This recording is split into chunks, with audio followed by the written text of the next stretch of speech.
په ورځ د محشر به هره سترګه جاړي، هره سترګه به جاړي، هره سترګه به جاړي، خو درې سترګې به نه جاړي. په هغې درې سترګو کې یوه هغه سترګه ده چې کومې سترګې نه د الله د خوف نه، د الله د یرې نه اوښکې توی شوي وي. قرآن کې سوره آل عمران کې آیت نمبر 143 کې الله فرمایي وخافونی ان کنتم مؤمنین، فرمایي که تاسو ایمان والی یئ بیا ما نه یره لرئ، بیا ما یره په زړه کې ساتئ. یره دې ته نه وایي چې ته بس مونځ کوې بهر چې ته څه کوې کوه، دې ته یره نه وایي. الله یره څه ته وایي؟ الله یره دې ته وایي چې کومو نواهې نه الله و الله رسول منع کړې ده هغې نه ځان ساته. دا د الله یره دی، دا د الله یره دی، دا د الله خوف دی. ما عزتمندو قدرمندو، الله خوف په سینه کې ساتل پکار دی. حضرت امام حسن بصری رحمت الله علیه ډیر غټ محدث تیر شوی دی. دی فرمایي زه اول ځوان شوم، بازار ته مې تګ راتګ شروع کړو. فرمایي یوه ورځ مې د ښایسته سترګو یوه زنانه ولیده، بس په لیدو سره زما په زړه کې دې دپاره مینه او محبت پیدا شو. فرمایي زه ورغم او ما دې ته د خپل محبت اظهار وکړلو. ما ورته وی چې زړه مې غواړي چې د ستا په دې سترګو کې زه ډوب شمه. و هغې ښځې هغه د الله والا او ما ته وی چې الله نه ویریږه، الله نه ویریږه، ته الله دې پاره نه پیدا کړی چې ته عشق مجازي په جهان باندې لره.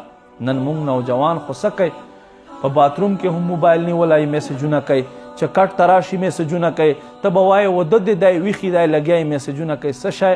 بلکې نن معاشره کې هغه ته ځوان وایي نه چې دوه درېو جینکو نمبر نه وي سره. نو ما عزتمندو قدرمندو، مفت پالا تا کام کی حاجت نہ پڑی، مفت پالا تا کام کی حاجت نہ پڑی، اب پوچھتے ہو عمل ہائے نکما تیرا.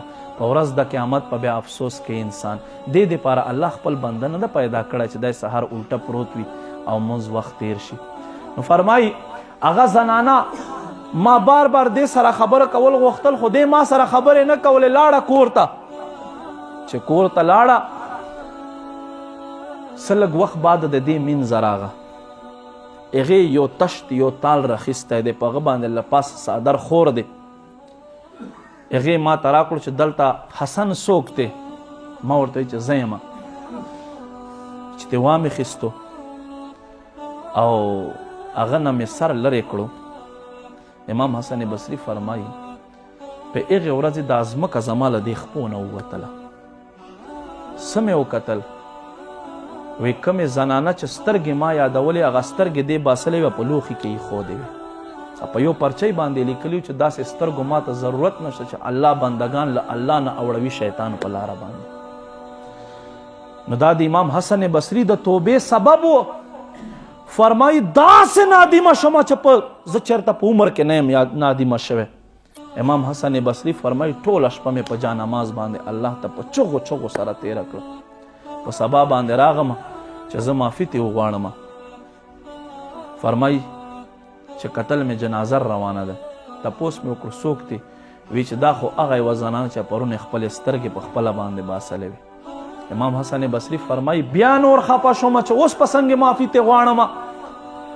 فرمایي شپې چې څملستمه خوب مې ولیدلو، دا زنانه په جنت کې یو ښایسته لباس کې او بهترین مقام باندې ناسته دی. او بیا ما ته وایي چې ای حسن بصري تا ته زه نصیحت کوم، زه خو حق تعالی بهترین مقام تر ورسولم، خو ته په دنیا باندې نازېږه ما. ای حسن بصري رب ته توبه وباسه او د نیکو په لارې روان شه. نو ما عزتمندو قدرمندو امام حسن بصري داسې توبه وباسله، غټ محدث عالم دین، داسې توبه یې وباسله چې کتابونه لیکي امام حسن بصري سترګو ته به چا وکتل نو داسې به ښکارېدو لکه دغه سړي چې دوزخ په دنیا کې په خپلو سترګو لیدلی وي، او داسې به په ژبې کې اثر و تاثیر و چې خبرې به یې کولې. تا به وی چې دا سړی خو د اوس له جهنم نه راوباسه او هر څه یې په خپله لیدلي دي او کتلي دي، ځکه دا خبرې راته کوي. داسې توبه یې وباسله. نو ما عزتمندو 40 سال عمر عزیزت گذشت، 40 سال عمر عزیزت گذشت، مزاج تو از طفیلی نگشت. فرمای سلویخ کاله د بزرګۍ عمر تیر کړو، خو د ماشومانو شانتې هغه لوبو جون دې لا پرېښودی نه دی. لوبو جون پرېږده او الله طرف ته راشه، الله لار وګوره، بیا به تا ته سکون میلاو شي. الله رب کریم دې مونږ ته عمل توفیق نصیب کړي.